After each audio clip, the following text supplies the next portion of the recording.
I just found out my doctor, who also happens to be my sister's best friend, violated HIPAA and I'm furious, but I don't know if it'd be messed up for me to report her. My oldest sister's lifelong best friend has been my doctor for a couple of years.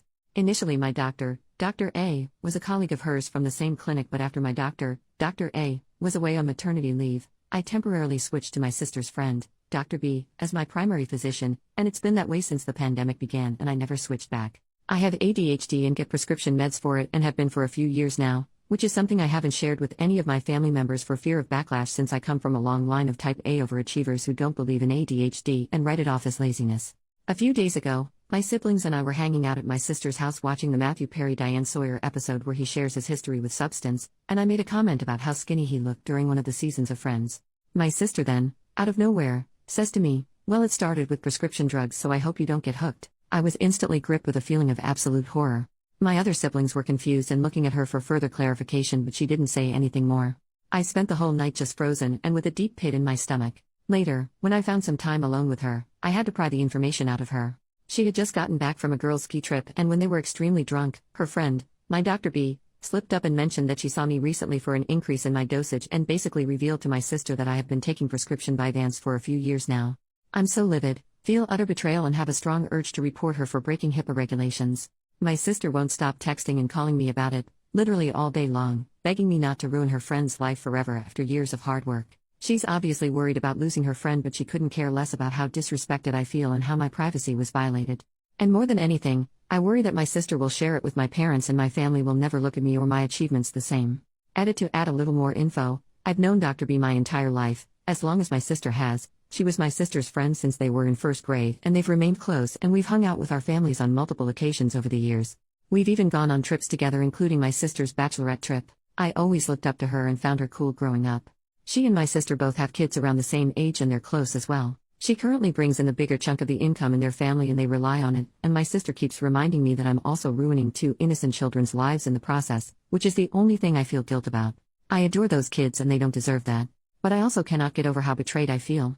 I always keep a safe distance between personal and professional relationships and would have never picked her to be my doctor had the circumstances not unfolded the way it did. She was the next best doctor and was the obvious choice because I wasn't really looking to switch to a new clinic during the pandemic. OP adds about her sister's personality in the comments, Dr. B doesn't know that my sister told me yet. So far it's just been conversations between my sister and me. She's making it seem like they were so sloppy drunk that it was a slip-up and a complete one-time total accident, but I don't understand why that would even come up at all and don't believe that. My older sister flaunting sensitive info about my sibs and I is a tale as old as time. When we were kids, she would hold on to a secret she found out about one of us till the perfect moment, and would thrive on dropping the bombshell to our parents during a road trip or in the interval of a great movie and ruin the entire thing. It was her thing and I fear she hasn't fully gotten over the habit as an adult. My older sister considers herself our parent too and has always narsed or used stuff as leverage against us. I used to fear her growing up and would hide my journals at my friend's house because she would snoop. Definitely lacks empathy. First update, 3 months later, after reading the feedback, I reached out to a close lawyer friend for advice as well. And he, like most of you, agreed that I should report it and to do it without informing anyone else. He said it was better for me to do it sooner to have it on record. They prefer any complaint to be filed within 180 days of when you knew that the act or omission complained of occurred. 2 days after that I reported Dr. B to OCR for violating HIPAA and Patient Safety Act and breaching my fundamental right to health information privacy. I didn't tell my sister or anyone else, but a few days later, I saw my entire family when I went home for the holidays. I hadn't heard anything back yet on my complaint, so I wasn't sure if Dr. B was aware yet, let alone tell my sister that I had reported her, so I didn't say a word. Turns out that wasn't my biggest issue at that moment though. My sister had already told my parents that I was on an extremely high dose of controlled substances. I knew my parents wouldn't take this news well, but they were far more upset about it than I could have imagined. My dad doesn't believe in ADHD and thinks it's merely an excuse for those that allow themselves to get easily distracted, especially since the age of social media. He even remarked that he noticed I was quite slow with my responses since dropping out of my chess club. Really absurd and offensive comments. I can't even remember a lot of it because I was frozen. I just sat there, nauseous and livid, with tears in my eyes, just listening to the 3 of them, my parents and sister, taking turns going off at me. My mom wanted me to stop all medications immediately, that I'm better than this and smarter than this, and even threatened to tell your professors that you're on drugs if you leave us with no choice. But when she said that, it hit me. I had a choice. I could choose. I could choose to never have to deal with this again and to not let them treat me this way anymore. So I did. I chose to say nothing and allowed them to interpret my silence as agreeing and submitting to their ways, as I have done so many times before. And then I went to my room, Chose to book a flight and pack up most of my stuff. My books would need buses of their own to be transported anywhere. The next morning, I chose to call an Uber a few hours before my flight, while they were still asleep, and flew back to my university. I chose me. In January, I found out that Dr. B had prior complaints from patients against her, and my report had opened an investigation that is currently ongoing. She's been placed on temporary leave till the case is resolved. I can't share more details on that for now, but I will come back and update once it's done. Relevant comments. Commenter 1. I also have ADHD and I studied neuroscience, partly because I wanted to understand.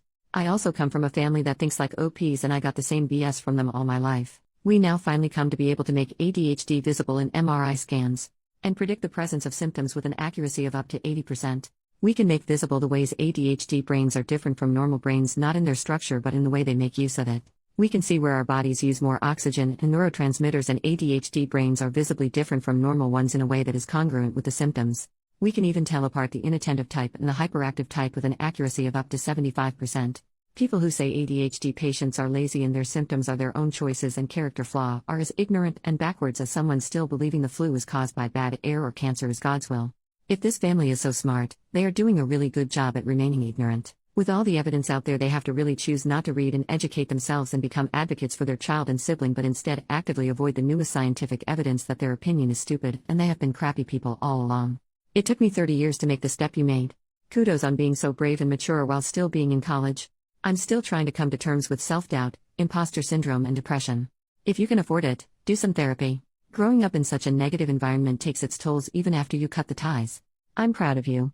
The hurdles to get to where you are today were huge and you did it all by yourself. Never forget that. OP, I have tears in my eyes. I really needed to read every single thing you typed out here. I'm so tempted to send this to my family, but I don't want to interact with them right now, so I won't. I love science just as much as they do, and studying physics brings me so much purpose. I just know I need some help in staying ahead of my course and completing my assignments, and I'm finally okay with that. In the short time that I've been away from my family, I've felt so much more freedom in accepting who I am. That I am still smart and capable, and that I will still become a scientist, even if I do it my own way, and I am okay with the fact that my family doesn't approve of my choices. If they can't be bothered to listen to me, let alone attempt to learn anything about my diagnosis and try to be there for me, they aren't worth worrying over. I have spent far too much of my life doing that already. I have no more time or energy to give to that anymore. I'm channeling all of that towards me, achieving my goals and healing my trauma. Thank you for listening and for sharing. I'm so grateful for you. OP makes another post 3 weeks later. The worst part about going no contact with your sister, missing out on getting to hang out with your niece and nephew. I don't know how many of you have actually gone no contact with your family, especially to the extent that I have currently. But I'd love to hear any advice you might have. At this point, I don't have any form of communication with my parents and older sister and haven't since December. The most awful part about this whole thing is my inability to reach out to my young niece and nephew who I'm so close to. Every year I receive a Valentine's Day card from them, and this year I got none. It's incredibly lonely and I don't wish this on anyone. I'm always wondering why they think I haven't called them. As much as I'm growing and healing from this, I'm also dealing with a lot of trauma and it's rough. Second update, 2 weeks later, I get quite a few questions every day about any update with a case. I'm not sure how so many of you are still finding this post, but I really appreciate everything you've said to me to help me get through this. I'm sorry I can't answer any questions right now. Please know that once I have enough to share or any real information, I most certainly will, but for now, there isn't much. The only thing I can share is that I am currently working with an attorney well versed in HIPAA violations who is handling the matter on my behalf. We have received a notice regarding the outcome of the investigation from the OCR, which I am not allowed to share yet. I'm not sure if we, along with the other patients who face breach of privacy from the same doctor, will be suing, because that's usually the most unlikely outcome since it almost always falls on the employers rather than the doctors. I've been told we might proceed with a civil claim. There's a lot of bureaucracy involved and it seems quite complicated, so I don't have a timeline on what to expect yet. I'm just grateful to have a lawyer that knows what they're doing. Thank you for your support. It's been the most hardest and lonely period of my life, and your kind words helped me get through it. OP makes another post 1 month later. I just found out that my family cut me out of their insurance plan and I no longer have access to health coverage, including my prescription meds for ADHD or therapy, both of which I really need right now. What are my options? I'm a full-time student under the age of 26, and my health insurance so far had been included in my family's plan under dependent coverage extension. A few months ago I went no contact with my family after they found out I was on prescription Vyvanse for my ADHD, something they absolutely do not believe in and refused to support me. 2 weeks ago, I found out that they have taken me off their health plan and have pretty much left me to fend for myself. I haven't been able to get my meds this month and it has been awful. Since I study full-time, my only means of income is a part-time TA job on campus, which is currently on hold since the semester has ended, and some tutoring I do during my, very limited, Free time. I'm struggling and on the verge of a mental breakdown and could use any advice I can get. What options do I have to get some health coverage or any assistance whatsoever?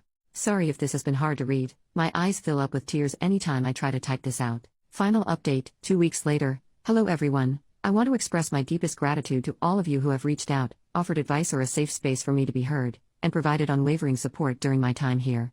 Your kindness has been a guiding light in what has been the absolute darkest time of my life. I was so incredibly lonely after making the difficult decision to go no contact with my family. However, amidst this awfully painful period that I wouldn't wish on anyone, I discovered a newfound sense of belonging provided by all of you compassionate strangers of Reddit. To those of you that were proud of me, I cried a long cry for every single time I read those words, and I will carry them with me till the very end. Science is my purpose here. I will rise again and hopefully help change this world for the better someday. As I embark on a healing journey, I've decided to take a step back from here. As someone navigating ADHD, I can sometimes become overwhelmed with feedback. Therapy has taught me the importance of focusing on my mental well-being, and given the financial challenges I'm facing and ongoing legal issues, I will be working 2 jobs to make ends meet and afford the healthcare and stability I need while I'm off from school. I cannot express how much your support has meant to me, but at this time, I must prioritize my responsibilities and take care of myself. Till I'm back, I want to leave you with a quote that resonates deeply within me: pass on the kindness of strangers, for they have the power to mend the broken and inspire the lost. From the bottom of my heart, I thank you for becoming the family I needed when I felt most alone. May your lives be overflowing with happiness, love, and success. Take care.